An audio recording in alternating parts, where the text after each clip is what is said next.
Kitchen. இன்றைக்கி நம்ம சாமை அரிசி வச்சு எப்படி ஒரு பிரிஞ்சி பண்ணுறதுன்னு பார்க்கலாம். இது வந்து ரொம்ப ஈஸியாக சிம்பிளாக எப்படி பண்ணுறதுன்னு பார்க்கலாம். அதுக்கு தேவையான இன்க்ரீடியன்ட்ஸ் நான் வந்து சாமை வந்து ஒரு சின்ன டம்ளரில் 1.5 கப் எடுத்திருக்கேன்.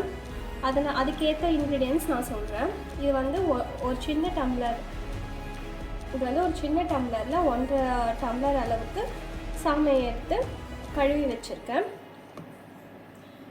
அதுக்கு நான் வந்து ஒரு பெரிய வெங்காயம் கட் பண்ணி எடுத்திருக்கேன். ஒரு பெரிய சைஸ் தக்காளி 1 எடுத்திருக்கேன், 2 ஈக்குவலாக எடுத்திருக்கேன். இஞ்சி ஒரு துண்டு, பூண்டு ஒரு 4 எடுத்திருக்கேன். புதினா ஒரு கொத்து எடுத்திருக்கேன். ஒரு பச்சை மிளகாய், லெமன் எடுத்திருக்கேன், இது 1/2 லெமன் எடுத்திருக்கேன். அப்புறம் தயிர், நம்ம வந்து 1 ஸ்பூன் தயிர் எடுத்துக்கலாம். இது தாளிக்கிறதுக்கு பட்டை, ஏலக்காய், லவங்கம் அதெல்லாம் எடுத்திருக்கேன். இப்போ இதை எப்படி செய்யறதுன்னு பார்க்கலாம்.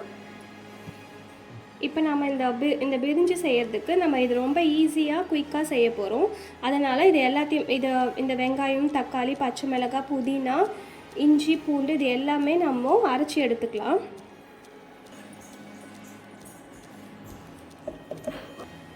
இப்போ பார்த்தீங்கன்னா நான் காட்டின வெங்காயம், தக்காளி, புதினா, பச்சை மிளகாய், இஞ்சி, பூண்டு எல்லாமே அரைச்சி எடுத்துட்டேன்.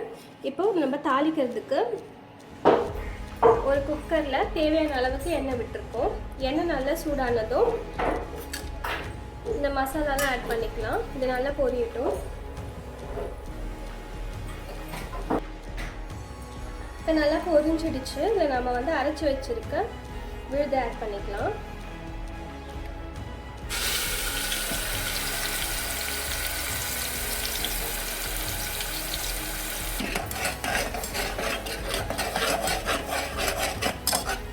வதக்கி விட்டுக்கலாம். எண்ணெய் நல்லா பிரிஞ்சு வர வரைக்கும் வதக்கி விட்டுக்கோங்க.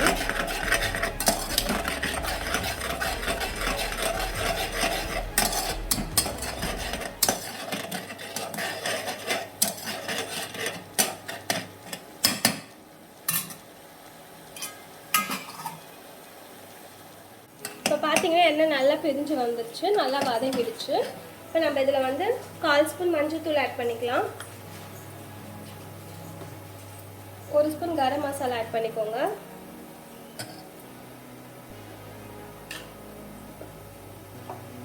ஒரு 1/2 ஸ்பூன் வந்து குழம்பு மிளகாய் தூள் ஆட் பண்ணிக்கலாம். நல்லா வதக்கி விட்டுக்கோங்க. இது கூடவே இந்த சாமை அரிசி ஆட் பண்ணிக்கலாம்.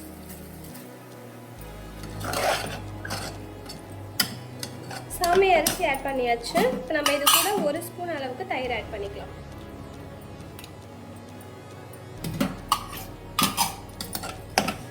நான் வந்து சின்ன டம்ளரில் 1 டம்ளர் தான் எடுத்திருக்கேன். அதுக்கான இன்க்ரீடியன்ஸ் சொல்லி நான் சமைக்கிறேன்.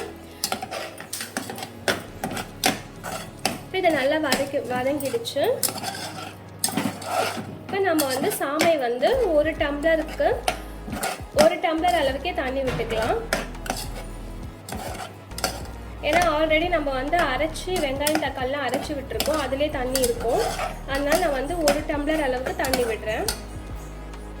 இப்போ நான் வந்து 1.5 டம்ளர் அரிசி எடுத்துருக்கிறதுனால 2 டம்ளர் அளவுக்கு தண்ணி ஆட் பண்ணிக்கிறேன். தேவையான அளவுக்கு உப்பு ஆட் பண்ணிக்கலாம். உப்பு ஆட் பண்ணி நல்லா மிக்ஸ் பண்ணி விட்டுக்கோங்க.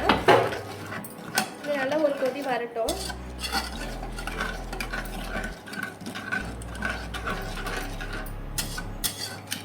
A few moments later. ஒரு விசில் விட்டு நல்லா ஸ்டீம் நல்லா ரிலீஸ் ஆயிடுச்சு. இப்போ ஓப்பன் பண்ணி பார்க்கலாம். பார்த்தீங்கன்னா நம்மளோட பிரிஞ்சி வந்து ரெடி ஆகிடுச்சு. இதை நம்ம சர்விங் பவுலுக்கு ட்ரான்ஸ்ஃபர் பண்ணிடலாம். இப்போ பார்த்தீங்கன்னா சாமை அரிசியில் நம்ம பிரிஞ்சி ரெடி பண்ணிட்டோம். இதை பார்த்தீங்கன்னா எப்படி உதிரியாக இருக்குது பாருங்கள்.